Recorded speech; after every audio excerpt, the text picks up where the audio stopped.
Hello, members of Tokyo Lutheran Church. This is your second installment of Bible study by audio recording only. Once again, so sorry that we cannot meet in person to read and discuss these texts together, but this is the best we can do right now. So today I am going to be reading and then talking about Acts chapter 24, 25, and 26. The book is only 28 chapters long, so this is the second to last Bible study. Who knows if our next one will be in person or by audio. But anyway, today it's 24, 25, and 26 from the English Standard Version, if you would like to follow along. So I'll begin as last time by reading the chapter each one by one and then making some commentary on it. So, Acts 24. After 5 days, the high priest Ananias came down with some elders and a spokesman, one Tertullus. They laid before the governor their case against Paul. And when he had been summoned, Tertullus began to accuse him, saying, "Since through you we enjoy much peace, and since by your foresight, most excellent Felix, reforms are being made for this nation, in every way and everywhere we accept this with all gratitude. But to detain you no further, I beg you in your kindness to hear us briefly. For we have found this man a plague, one who stirs up riots among all the Jews throughout the world, and is a ringleader of the sect of the Nazarenes. He even tried to profane the temple, but we seized him. By examining him yourself, you will be able to find out from him about everything of which we accuse him." The Jews also joined in the charge, affirming that all these things were so. And when the governor had nodded to him to speak, Paul replied, "Knowing that for many years you have been a judge over this nation, I cheerfully make my defense. You can verify that it is not more than 12 days since I went up to worship in Jerusalem, and they did not find me disputing with anyone, or stirring up a crowd, either in the temple, or in the synagogues, or in the city. Neither can they prove to you what they now bring up against me. But this I confess to you, that according to the way, which they call a sect, I worship the God of our fathers, believing everything laid down by the law and written in the prophets, having a hope in God, which these men themselves accept, that there will be a resurrection of both the just and the unjust. So I always take pains to have a clear conscience toward both God and man. Now after several years, I came to bring alms to my nation and to present offerings. While I was doing this, they found me purified in the temple, without any crowd or tumult. But some Jews from Asia, they ought to be here before you and to make an accusation, should they have anything against me. Or else let these men themselves say what wrongdoing they found when I stood before the council, other than this one thing that I cried out while standing among them. It is with respect to the resurrection of the dead that I am on trial before you this day." But Felix, having a rather accurate knowledge of the way, put them off, saying, "When Lysias the tribune comes down, I will decide your case." Then he gave orders to the centurion that he should be kept in custody, but have some liberty, and that none of his friends should be prevented from attending to his needs. After some days, Felix came with his wife Drusilla, who was Jewish, and he sent for Paul and heard him speak about faith in Christ Jesus. And as he reasoned about righteousness and self-control and the coming judgment, Felix was alarmed and said, "Go away for the present. When I get an opportunity, I will summon you." At the same time, he hoped that money would be given him by Paul. So he sent for him often and conversed with him. When 2 years had elapsed, Felix was succeeded by Porcius Festus, and desiring to do the Jews a favor, Felix left Paul in prison. Okay, so we're at the end of Acts. This is down to the last 5 chapters, and as I've mentioned over the course of our study of this book, the action shifts from being very Jerusalem-centered and Jewish people-centered. Peter and John are the main heroes. Then we start having a shift when we first hear about Paul at the end of chapter 7, when he's still a hater of the early Christians. His conversion story takes place in chapter 9. Then for the middle chapters, we kind of have a back and forth between what the Jerusalem and Peter-centered church is doing and what Paul is doing as he travels around bringing the word about Jesus and the resurrection, both to synagogues of Jews and to Gentiles. But he's always moving more and more in the direction of the Gentiles. Now Paul has finally come back to the center. As we know, he was in Jerusalem. He was with some other Jews where they were kind of suspicious of him, that he wasn't really keeping Jewish law anymore. So he undertook a holy oath with them and went to the temple, and they had their hair trimmed away and everything. So he's back at the center, and he has brought with him a big offering of money to help support the very poor Jews who live in this area of Judah and Galilee. But in the process, he's come back into major conflict with Jewish leaders who don't believe in Jesus. As I've said again and again, and I'll say it once more here, in the New Testament, almost everyone is a Jew. Also, most of the Christians are Jews. So it's a little bit confusing when we hear about the Jews. We think it's the religion that we still know about today, and we think that Christians are not Jews. But remember, most of them are still Jews ethnically and come from that religious background too. The real dispute is whether Jesus was the Messiah, and if it's true that he rose from the dead. So now we know these religious leaders are against Paul, who used to be one of them. That's important to say too. We're going to hear more about that shortly. And so they take him before the Roman authorities. What we see happening here at the end of Acts is a kind of replay of the story of Jesus' trial and arrest. It doesn't end with Paul's death. The story stops before we get there. And of course, Luke, the author of Acts, doesn't believe that Paul is God incarnate who's going to save us from our sins. So the story cannot be identical between Paul and Jesus. But I think what he's trying to show us here is how a faithful follower of Jesus is very likely to undergo the same set of persecutions as Jesus himself did. There will be a similar pattern taking place here. And so what's happening now to Paul is that he is getting no justice either from his own religious authorities, the Jews, or from the political authorities, the Romans. And we're going to see how this injustice echoes Jesus' story and plays out in its own unique way. So the Jews send a spokesman, this Tertullus, and he starts addressing the Roman governor, whose name is Felix. He's probably replaced Pontius Pilate or has some similar role to what Pilate had.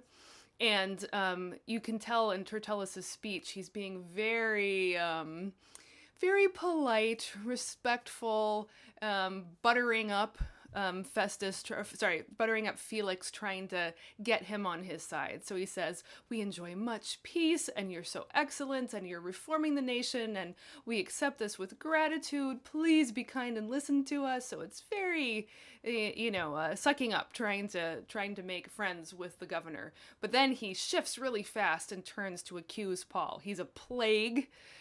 He stirs up riots, which is not true. Usually, that's the people reacting of themselves to Paul. It's not Paul inciting them to riots. And they call him a ringleader of the sect of the Nazarenes. Sect is an English term for like a tiny religious group. It usually means they're sort of extreme and scary. And the sect is called the Nazarenes. You should recognize the similarity to the word Nazareth. That was where Jesus was raised. Raised from childhood, not raised from the dead. And so apparently people who followed Jesus were called Nazarenes because of this Nazareth connection. So they have basically said to Felix, here, we're handing Paul over to you. You examine him and you'll find out everything we said about him is true. So then Felix gives Paul his chance to speak. And Paul also kind of flatters him and says, you've been a judge over this nation for many years. I am cheerfully making my defense. But he doesn't go on nearly as far as Tertullus did. And he just gives a simple account of his behavior. He said, you can verify, yes, I was in Jerusalem, but I didn't incite a riot. I didn't dispute with anyone. The issue is really not about public disorder, which they're accusing me of. Actually, the issue is between ourselves, between me and the other Jews, over something we all agree on, which is the resurrection of the dead. So again, a reminder, Paul actually is and was a Pharisee. We're used to the Pharisees being the bad guys in the gospel stories, but Paul is a Pharisee, and he still in many ways claims that identity. He says, I believe everything in the law of Moses. I believe what is written in the prophets. Like the Pharisees, I hope in God. Like the Pharisees, I believe in the resurrection. Not all Jews at the time did believe in the resurrection. The Sadducees didn't. Some of the other extreme groups didn't. Some of the more revolutionary groups, for them it was more resurrection was going to be the restoration of Israel as a political unit. But Paul, like the Pharisees, believes in the resurrection as a religious truth, a theological and spiritual truth about genuine new life after death. So Paul is pointing out this is an argument within us Pharisees about resurrection. It's not about my behavior on the outside.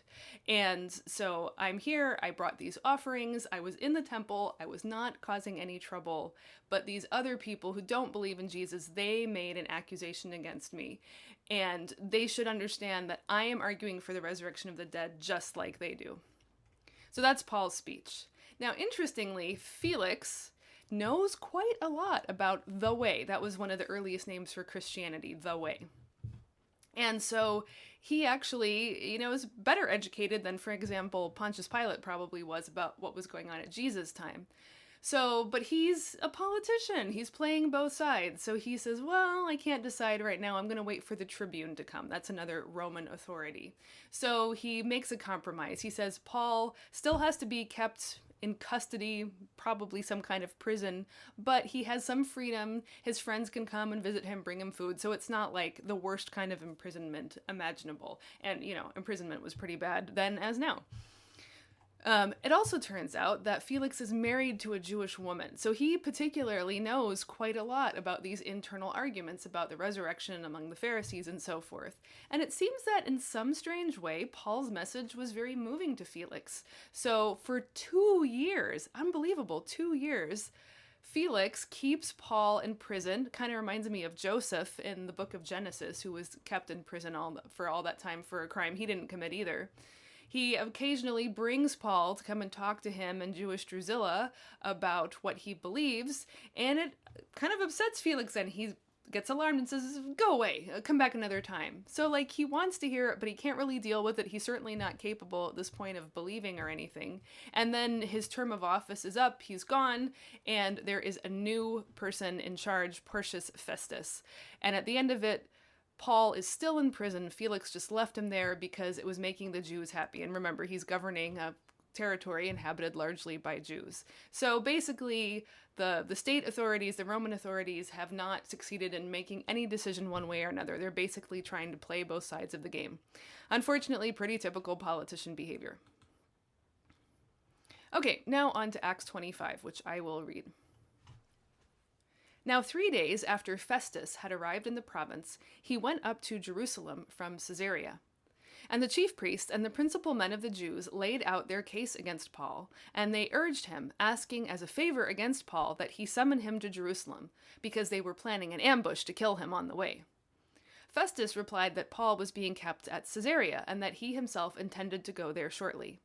So he said, let the men of authority among you go down with me, and if there is anything wrong about the man, let them bring charges against him. After he stayed among them not more than 8 or 10 days, he went down to Caesarea. And the next day he took his seat on the tribunal, and ordered Paul to be brought. When he had arrived, the Jews who had come down from Jerusalem stood around him, bringing many and serious charges against him that they could not prove. Paul argued in his defense, neither against the law of the Jews, nor against the temple, nor against Caesar have I committed any offense. But Festus, wishing to do the Jews a favor, said to Paul, do you wish to go up to Jerusalem, and there be tried on these charges before me? But Paul said, I am standing before Caesar's tribunal, where I ought to be tried. To the Jews I have done no wrong, as you yourself know very well. If then I am a wrongdoer, and have committed anything for which I deserve to die, I do not seek to escape death. But if there is nothing to their charges against me, no one can give me up to them. I appeal to Caesar. Then Festus, when he had conferred with his council, answered, to Caesar you have appealed, to Caesar you shall go. Now when some days had passed, Agrippa the king and Bernice arrived at Caesarea and greeted Festus. And as they stayed there many days, Festus laid Paul's case before the king, saying, there is a man left prisoner by Felix, and when I was at Jerusalem, the chief priests and the elders of the Jews laid out their case against him, asking for a sentence of condemnation against him. I answered them that it was not the custom of the Romans to give up anyone before the accused met the accusers face to face, and had opportunity to make his defense concerning the charge laid against him. So when they came together here, I made no delay, but on the next day took my seat on the tribunal, and ordered the man to be brought. When the accusers stood up, they brought no charge in his case of such evils as I supposed. Rather, they had certain points of dispute with him about their own religion, and about a certain Jesus who was dead, but whom Paul asserted to be alive. Being at a loss how to investigate these questions, I asked whether he wanted to go to Jerusalem and be tried there regarding them. But when Paul had appealed to be kept in custody for the decision of the emperor, I ordered him to be held until I could send him to Caesar. Then Agrippa said to Festus, I would like to hear this man myself. Tomorrow, said he, you will hear him. So on the next day, Agrippa and Bernice came with great pomp, and they entered the audience hall with the military tribunes and the prominent men of the city. Then, at the command of Festus, Paul was brought in. And Festus said, King Agrippa and all who are present with us, you see this man about whom the whole Jewish people petitioned me, both in Jerusalem and here, shouting that he ought not to live any longer. But I found that he had done nothing deserving death. And as he himself appealed to the emperor, I decided to go ahead and send him. But I have nothing definite to write to my lord about him. Therefore I have brought him before you all, and especially before you, King Agrippa, so that, after we have examined him, I may have something to write. For it seems to me unreasonable in sending a prisoner not to indicate the charges against him. Okay, so this chapter, Acts 25, begins with the new governor, Festus, and he goes up to Jerusalem from Caesarea. So Caesarea is a coastal city, I think, and Caesarea, so, it's the center of Roman power with the word Caesar in its name. And he goes up to Jerusalem, which is the religious center of the territory for the Jews. And while he's visiting there, probably doing, basic government overlord work, the chief priests and leaders of the Jews come and make their case against Paul again, and they want to get rid of him. They even are renewing this idea of ambushing Paul on his transit. If you remember from the last Bible study, when Paul was transported from Jerusalem to Caesarea, they found out there was going to be an attempt to murder him on the way, and so the Romans took great care to get Paul safely and alive to Caesarea. So now they renew the idea, we'll bring him back to Jerusalem and we'll try again to kill him. But Festus was like, no, Paul is staying at Caesarea and I'm going back, and if you have anything to accuse him of, you come down here and do it yourself. So basically this whole trial that happened in the previous chapter 2 years earlier is just going to happen all over again because it was totally inconclusive the first time. Felix couldn't bring himself to make a decision, so now Festus has to try the whole thing again. So Festus goes back to Caesarea. He, goes to his seat of judgment. He has Paul brought out. The Jews from Jerusalem come. They make all sorts of charges against him, and they can't prove any of them. Then Paul speaks against them and says, look, I have not broken any laws of the Jews. I haven't broken any laws of the temple. I have not broken any laws of Caesar. So there's nothing for them to accuse me of here. But Festus, once again, he wants to do the Jews a favor. He is the one who's ruling over them. He would prefer to have peace, and he knows they're kind of a difficult people to govern. So he offers to Paul, do you want to go back to Jerusalem and let them try you? And Paul insists, no, I have appealed to Caesar. If there is a state or a political charge against me, that's fine.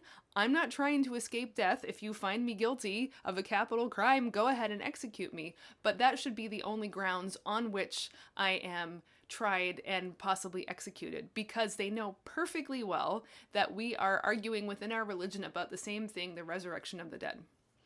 So he concludes by saying, if there is nothing to their charges against me, no one can give me up to them. I appeal to Caesar. This is kind of a classic line that has been much remembered and quoted. I appeal to Caesar. So he's going to a higher authority than Festus or the Jerusalem religious leaders. And Festus responds with an equally famous reply, to Caesar you have appealed, to Caesar you shall go. So this is a bigger scale political and legal trial than what Jesus endured. Jesus was kept within the province of Palestine and Judea. He only went as far as Jerusalem. But remember, Rome, where Caesar is, that is the center of the whole known universe and the empire that has swallowed up all known civilization practically.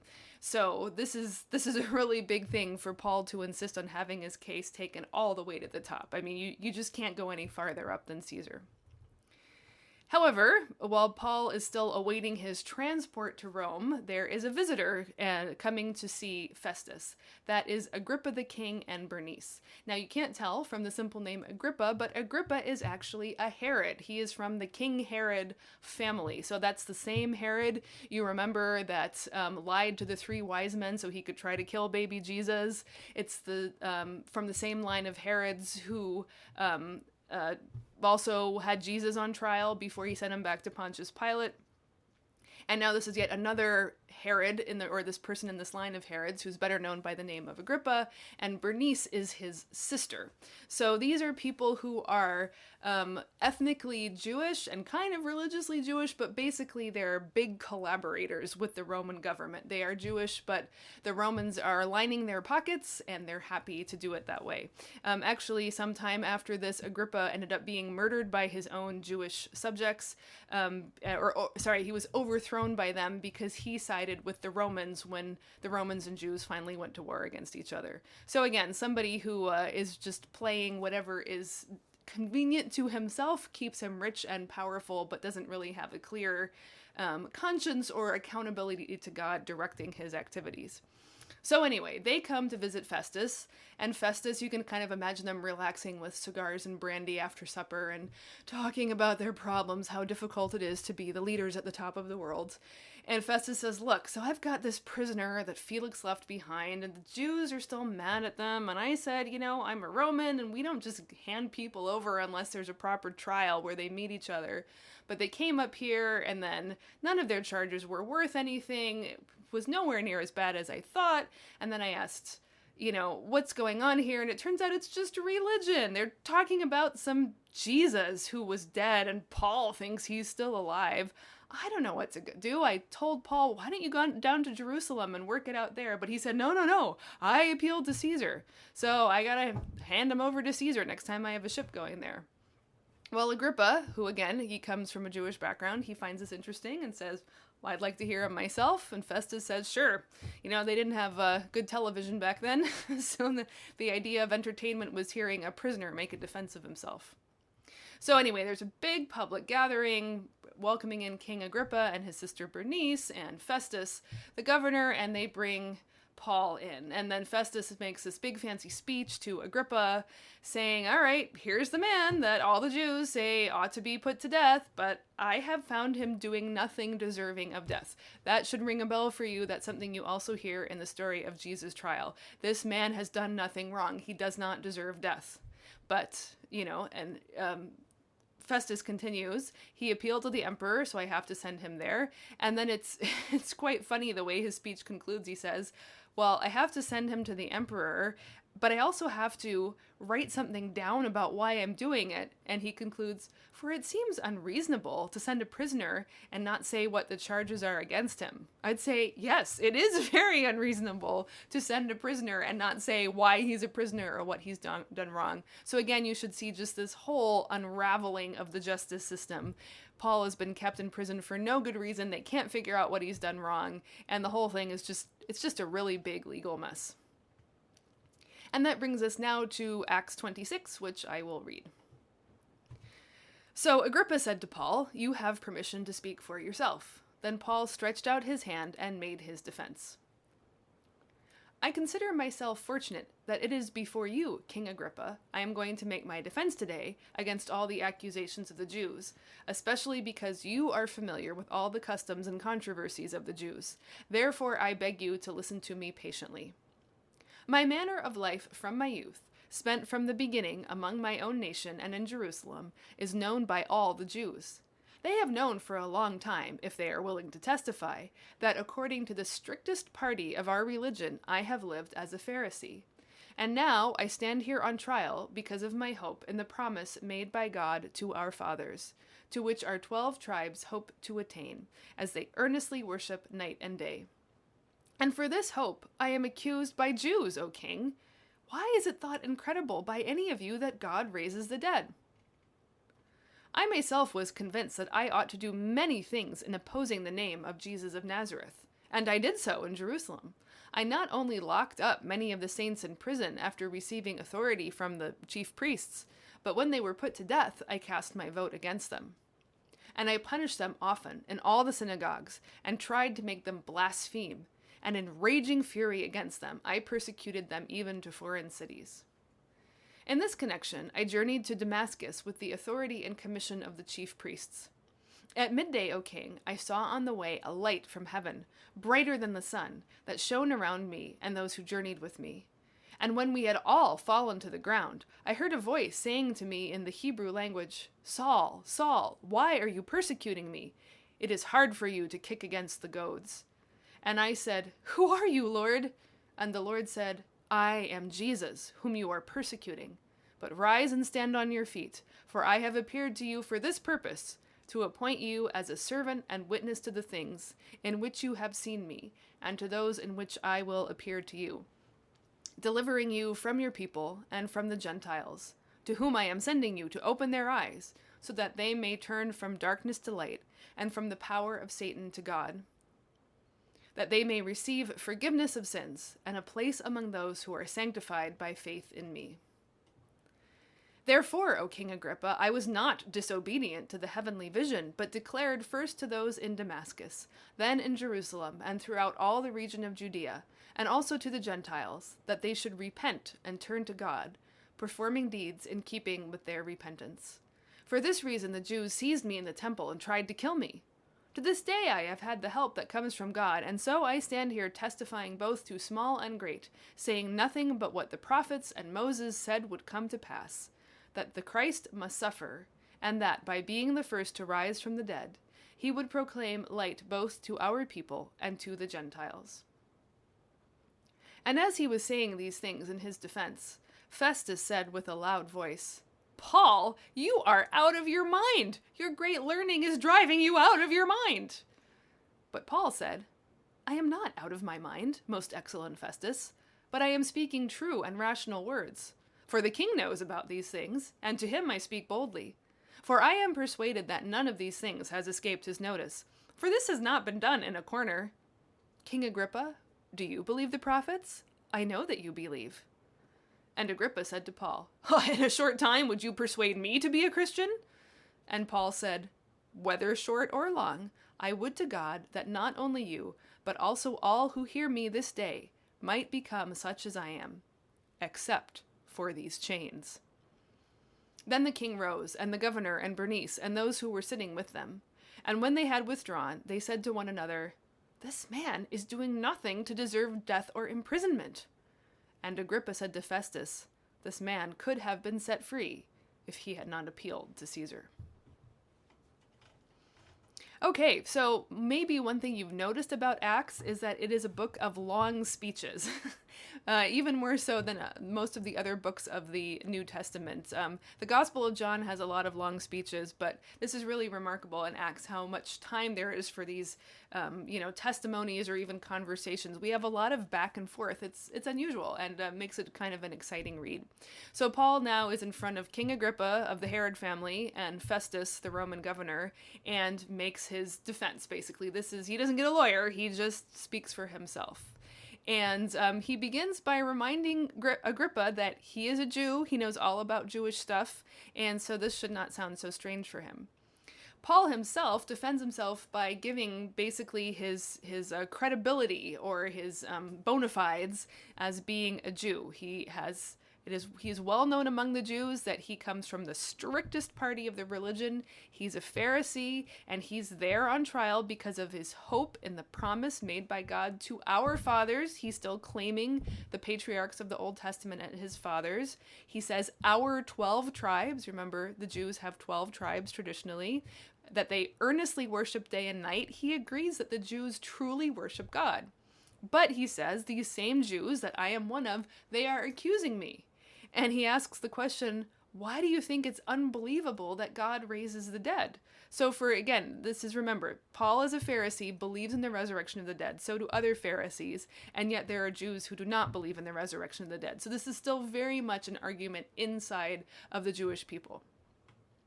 Then he recounts the story of his conversion like we've already heard in Acts chapter 9. And it's basically the same story over again. It seems at this point, Luke, the author of the book, wants to refresh you fully so you remember how it is that Paul himself went from being an enemy of Jesus to the most outspoken apostle for Jesus.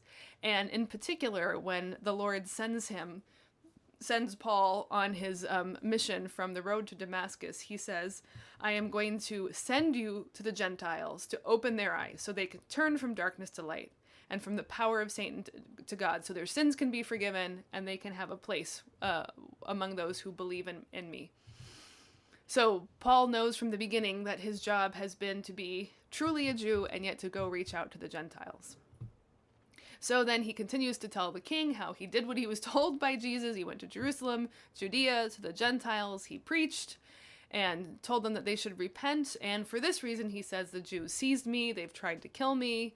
And yet I have been preserved so that I can come and say to you what I've said to everyone, which is that the prophets and Moses, that basically is a shorthand way of saying what we call the Old Testament, they said the Christ must suffer, rise from the dead, and proclaim light both to our Jewish people and to the Gentiles. So again, you see this combination in Paul of claiming the Old Testament, the Jewish faith and hope in God, and extending it outward to the Gentiles at the same time, specifically because Jesus has been raised from the dead. Well, I'm not quite sure why, but somehow this time it really got to Festus. Maybe it's because he had never really heard the whole story before, so he shouts at Paul, "You have lost your mind." He even has this funny line, "Your great learning is driving you out of your minds." This has also been a kind of famous line that is continued through time, that somehow studying too much can make you crazy. Paul responds very calmly, though, and he says, "I'm not out of my mind. I am speaking true and rational words."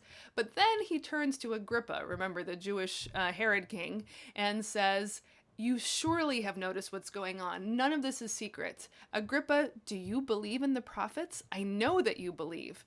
So this is really awkward for Agrippa. You know, he's Jewish, but he's on the Roman side, and Paul is basically trying to force him into making some kind of confession of faith, and he's a nervous politician. He doesn't want to be forced to show his hand.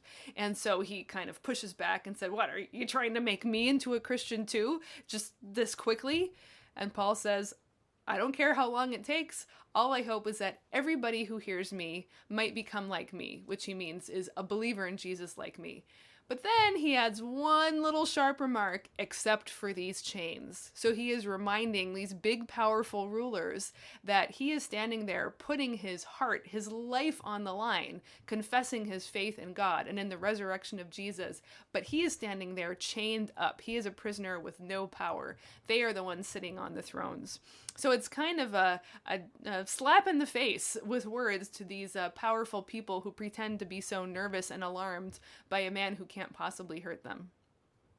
Well, anyway, Paul is sent back to prison. The king and King Agrippa and his sister Bernice and Governor Festus, they all go out to their private room and they say to one another, it doesn't matter if he's crazy or not. The fact is he has not done anything wrong. He doesn't deserve death or jail.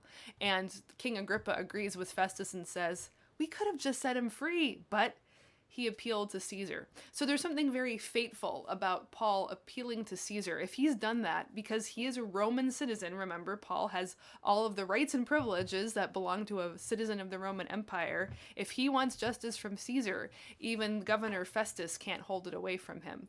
And so it's kind of ironic, Jesus on his trial could not have gone free. Nothing would have worked. Even though Pilate tried to trade Barabbas for Jesus, the people wouldn't allow it. Paul's case is kind of flipped. He could have gone free, but he insists on facing all the way to the end of the legal trial. And so in the last 2 chapters of Acts, we're going to hear how Paul sets on his journey to Rome to finally appeal to Caesar. But that will be for next month. Whether in person or not, again, we still don't know. But thank you for listening, and I hope this has been helpful to you. And I think the message maybe you want to take away from this is to remember that God does not choose people who seem obviously qualified to be his messengers. Remember, Paul was the worst possible person to speak for Jesus because he hated Jesus. He didn't believe in his resurrection, and he persecuted everybody who believed in him.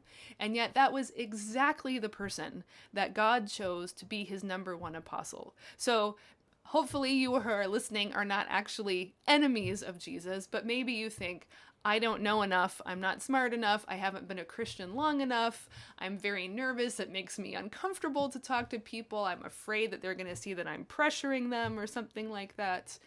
All of these are true.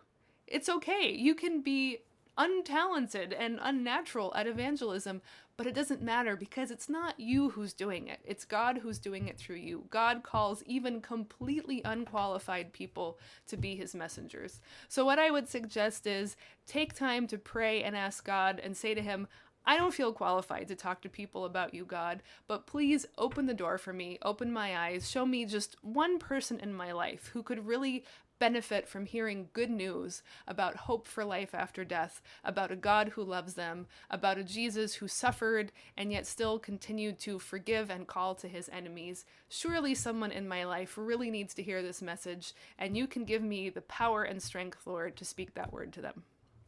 I'll leave you with that. God bless, and I look forward to seeing you again in person as soon as possible.